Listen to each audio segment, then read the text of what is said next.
दोस्तों आदाब, नमस्कार। मैं जफरुद्दीन, आप देख रहे हैं एसएसएन नेटवर्क।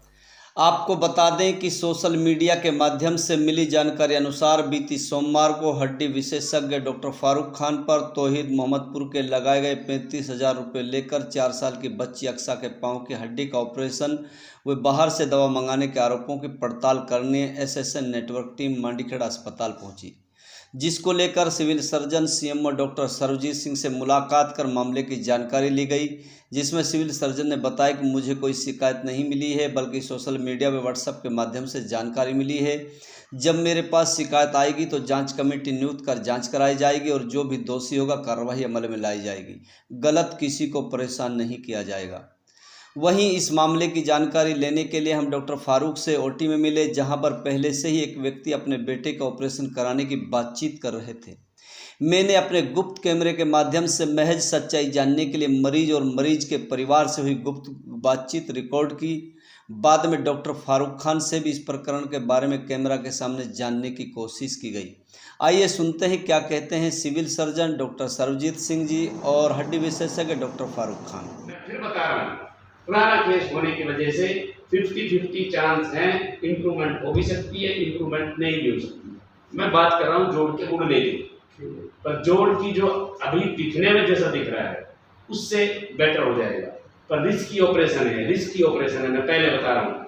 इसमें कम से कम 2 बोतल खून का नुकसान होगा ऑपरेशन के दौरान, 2 से 3 बोतल का। तो इसलिए हमें 3 बोतल खून का इंतजाम ऑपरेशन से पहले करना पड़ेगा। समझ गए मेरी बात आप? अगर इन सब बातों के साथ आप रजामंद हैं तो मैं इनको एडमिट से डॉक्टर नसीम, आप उनसे भी कंसल्ट कर सकते हैं। नल्लड़ में कई सारे ऑर्थोपेडिक सर्जन हैं, डॉक्टर मंजीत ढांडा है, ठीक है, अच्छा सीनियर आदमी है, वो भी प्रोफेसर है। अब नहीं जाऊंगा सर। तो जितने भी हमारे पास लोग हैं, आप चाहें तो सफदरजंग जा सकते हैं, ऑल इंडिया मेडिकल जा सकते हैं, इधर जयपुर जा सकते हैं। वो बड़ी जगह की बात कर रहा हूँ मैं, ठीक है ना।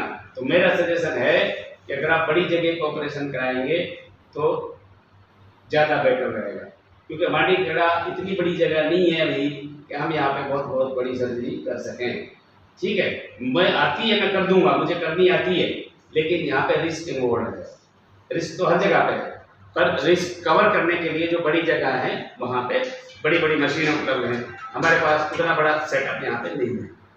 अब आप आपस में सलाह मशवरा कर लें और मेरे पास कल आ जाना, तो जैसे आपका मन बने वैसे मैं आपको सामान लिख के दे दूंगा जो मुझे इसमें इम्प्लांट चाहिए। आप जहाँ से चाहें वहाँ से मुझे ला के दे दें, मैं कर दूंगा। आयुष्मान से मिले, आयुष्मान से ले आए। अगर कहीं आप कहीं से बाहर से गुड़गांव, दिल्ली, फरीदाबाद, और जहाँ से भी आप लेना चाहेंगे कहीं से भी लेके आ जाइए। जो क्वालिटी आप लेके आएंगे, बेसिक दवाइयाँ हैं, सारी दवाई आपको बेहोशी की यहाँ से मिलेगी। ऑपरेशन के दौरान जो दवाई इस्तेमाल होगी सब सरकार सप्लाई कर रही है, और जो सब ऑपरेशन के बाद की जो दवाइयाँ हैं वो भी आपको अस्पताल से दी जाएंगी। समझ गए मेरी बात? की वजह से 50-50 चांस है, इम्प्रूवमेंट हो भी सकती है, इम्प्रूवमेंट नहीं भी हो सकती। मैं बात कर रहा हूँ जोड़ के उड़ने की, पर जोड़ की जो अभी दिखने में जैसा दिख रहा है उससे बेटर हो जाएगा। पर रिस्की ऑपरेशन है, रिस्की ऑपरेशन है, मैं पहले बता रहा हूँ। इसमें कम से कम 2 बोतल खून का नुकसान होगा ऑपरेशन के दौरान, 2 से 3 बोतल का। तो इसलिए हमें 3 बोतल खून का इंतजाम ऑपरेशन से पहले करना पड़ेगा। समझ गए मेरी बात आप? अगर इन सब बातों के साथ आप रजामंद हैं तो मैं इनको एडमिट कर दूंगा। और डॉक्टर से कंसल्ट करना चाहते हैं, यहाँ पे हमारे दूसरे डॉक्टर नसीम, आप उनसे भी कंसल्ट कर सकते हैं। नल्लड़ में कई सारे ऑर्थोपेडिक सर्जन हैं, डॉक्टर मंजीत ढांडा है, ठीक है, अच्छा सीनियर आदमी है, वो भी प्रोफेसर है। अब नहीं जाऊंगा सर। तो जितने भी हमारे पास लोग हैं, आप चाहें तो सफदरजंग जा सकते हैं, ऑल इंडिया मेडिकल जा सकते हैं, इधर जयपुर जा सकते हैं। वो बड़ी जगह की बात कर रहा हूँ मैं, ठीक है ना। तो मेरा सजेशन है कि अगर आप बड़ी जगह का ऑपरेशन कराएंगे तो ज़्यादा बेटर रहेगा, क्योंकि मांडीखेड़ा इतनी बड़ी जगह नहीं है अभी कि हम यहाँ पे बहुत बहुत बड़ी सर्जरी कर सकें। ठीक है, मैं आती है, मैं कर दूंगा, मुझे करनी आती है, लेकिन यहाँ पे रिस्क इन्वॉल्व है। रिस्क तो हर जगह पे है, पर रिस्क कवर करने के लिए जो बड़ी जगह है वहाँ पे बड़ी बड़ी मशीनें उपलब्ध हैं। हमारे पास उतना बड़ा सेटअप यहाँ पे नहीं है। अब आप आपस में सलाह मशवरा कर लें और मेरे पास कल आ जाना, तो जैसे आपका मन बने वैसे मुझे बता दो। डॉक्टर साहब, एक तौहीद नाम का कोई लड़का है मोहम्मदपुर से, उसका आरोप है कि ऑपरेशन के लिए 35,000 रुपये मांगे गए हैं। तो क्या कहेंगे सर इस मामले को लेकर आप? इसका ऐसा है, ये बच्चा 2 दिन पहले मेरे पास दिखाने आया था। उससे पहले मैंने इस बच्चे को नहीं देखा था। ये शायद परसों का वाक़या है। परसों मैंने इसको देखा तो बच्चे के जांघ के चारों तरफ पट्टी बंधी हुई थी, देसी पट्टी बंधवा के लाए थे बाहर से। मैंने इसका एक्सरे कराया तो एक्सरे में पता लगा कि इसके फीमर का फ्रैक्चर था। पर मैंने एक्सरे देखने के बाद इसके पिता को और बाकी इसके साथ इसका एक रिश्तेदार और था, शायद ताहिर नाम था उसका, जहाँ तक मुझे याद है, असाइसी का गांव से। तो मैंने उसको बताया कि भैया इसमें ऑपरेशन की ज़रूरत नहीं है, इसमें हम प्लास्टर कर देते हैं और प्लास्टर के अंदर छोटा बच्चा है, 4 साल का बच्चा है सिर्फ, तो आपका ठीक हो जाएगा बच्चा। और उसमें थोड़ा सब्र रखना पड़ेगा, समय लगता है उसमें। अगर 19-20 कोई प्रॉब्लम आती है तो वो समय के साथ ठीक हो जाएगी, क्योंकि हड्डी बच्चे की बढ़ती हुई हड्डी होती है, उसके अंदर रिमॉडलिंग के चांस बहुत रहते हैं। तो उनका तुम अननेसेसरी ऑपरेशन मेरे से ना करवाने की कोशिश करो।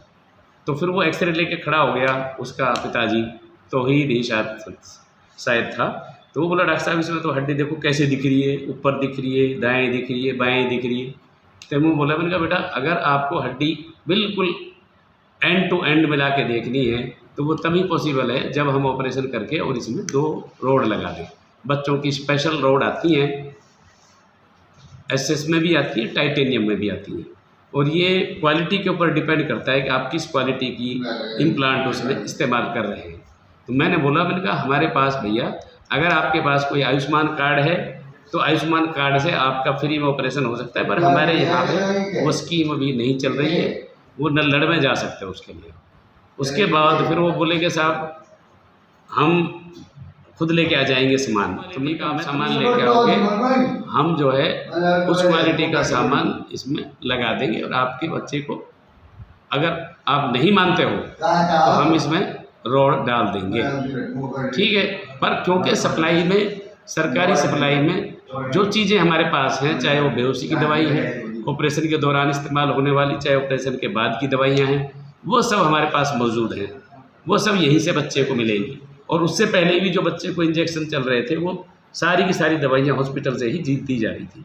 अब क्योंकि इम्प्लांट सरकारी सप्लाई में नहीं है, ये सिर्फ भाई 2 तरीके से अवेलेबल हो सकते हैं, या तो MMIY स्कीम जो मुख्यमंत्री मुफ्त इलाज योजना है उसके तहत मंगवाए जा सकते हैं सरकारी खर्चे पे, पर उसमें हमारे अभी बजट नहीं है।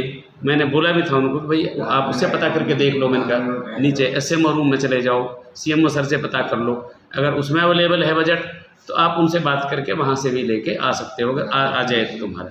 दूसरा मैंने कहा आयुष्मान भारत स्कीम जो बहुत अच्छी स्कीम है सरकार की, उसके तहत भी आपका ऑपरेशन हो सकता है, पर फिलहाल वो स्कीम हमारे यहाँ पे उपलब्ध नहीं है उसकी सुविधा, क्योंकि उनकी कुछ पेमेंट हमारी तरफ बची हुई थी, लगभग 1.5-2 लाख रुपए बचे हुए थे। ये 2019 के दौरान मैंने आयुष्मान स्कीम जब शुरू हुई थी तब हमने ऑपरेशन किए थे उस मरीज़ के, काफ़ी मरीजों की सर्जरियाँ की थी, जिसमें सबसे ज़्यादा सर्जरी पूरे हरियाणा में मैंने की थी। और पेमेंट ना होने की वजह से, क्योंकि ये हमारे एंड पे, या कह लो या भाई हमारे जो उच्च अधिकारी हैं जिनके थ्रू पेमेंट होनी थी, जिनका टाई अप था, जिनसे हमने सामान मंगाया था, जिस कंपनी के साथ हमारा टाई अप था, उनको पेमेंट ना मिलने की वजह से उन्होंने हमें ये इम्प्लांट्स देने बंद कर दिए। उनकी शर्त यह है कि भाई पहले हमारी पिछली पेमेंट आप क्लियर कराइए, उसके बाद हम आपको आगे की सप्लाई दे पाएंगे। तो मैंने उनको बोला, मैं आप ना लड़ जा सकते हो भाई, वहाँ पता कर लो, अगर वहाँ स्कीम चालू है तो वहाँ से कर सकते हैं, ठीक है जी। लेकिन उसके बावजूद भी उन्होंने कहा कि सर हम यहीं पे ऑपरेशन करवाना चाहेंगे। मैंने फिर भी समझाया, मैंने कहा ऑपरेशन की ज़रूरत नहीं है, छोटा बच्चा है, प्लास्टर में ठीक हो जाएगा, ठीक है। फिर मैंने उसकी सारे टेस्ट करा दिए। मैंने कहा चलो अगर आपको ऐसा लगता है कि हड्डी बिल्कुल एंड टू एंड चाहिए, फीमेल पेशेंट था उनका, फीमेल था बच्चा, बच्ची थी 4 साल की।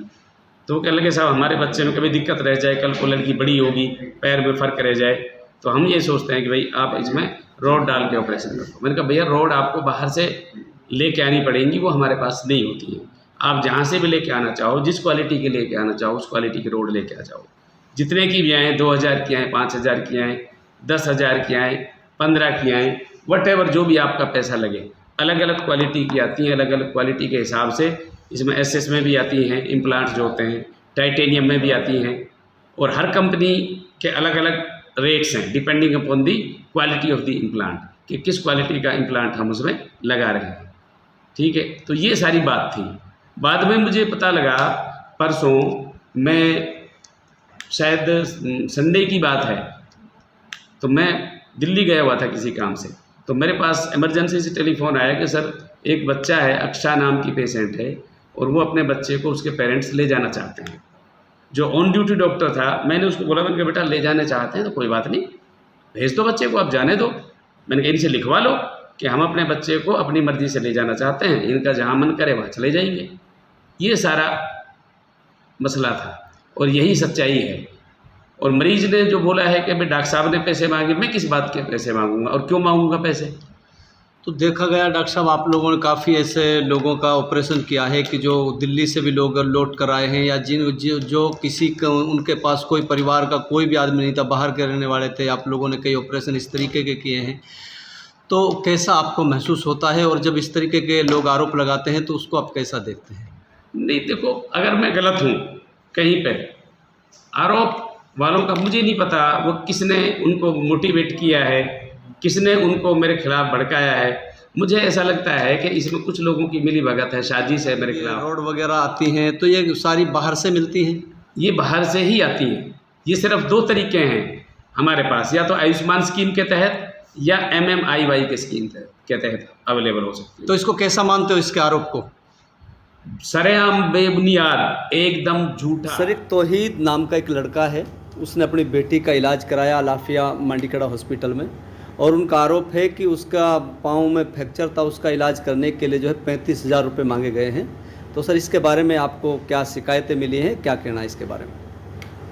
ये जो आप बता रहे हो अभी तौफीक नाम करके का, मेरे पास मीडिया के थ्रू मिला था मुझे व्हाट्सएप पे। तो मुझे किसी ने ट्वीट किया हो गया, मैसेज भेजा था कि ऐसे किसी ने फेसबुक पे छोड़ा है कि लड़का यहाँ एडमिट था, 2-3 दिन के लिए एडमिट था, फिर डॉक्टर साहब ने उनको ये कह दिया कि आप पैसे इंतजाम नहीं कर पाए तो चले, ऐसा कुछ मीडिया में लिखा हुआ था। अभी तक मेरे पास इसके बारे में कोई कंप्लेंट नहीं आई है।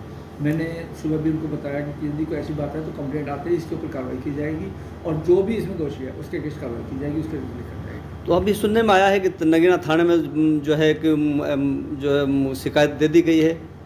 नगीना थाने में शिकायत पहुँच गई होगी, मेरे पास मेरे ऑफिस में भी शिकायत नहीं लेके आए हैं, शायद अभी आ जाएंगे और आधे घंटे में आ जाएंगे। यदि मेरे पास शिकायत आती है उसके अगेंस्ट फिर हम एक इंक्वायरी बिठाएंगे, क्या सच्चाई है, क्या चीज़ है, उसमें जो भी निकल के आता है उसके हिसाब से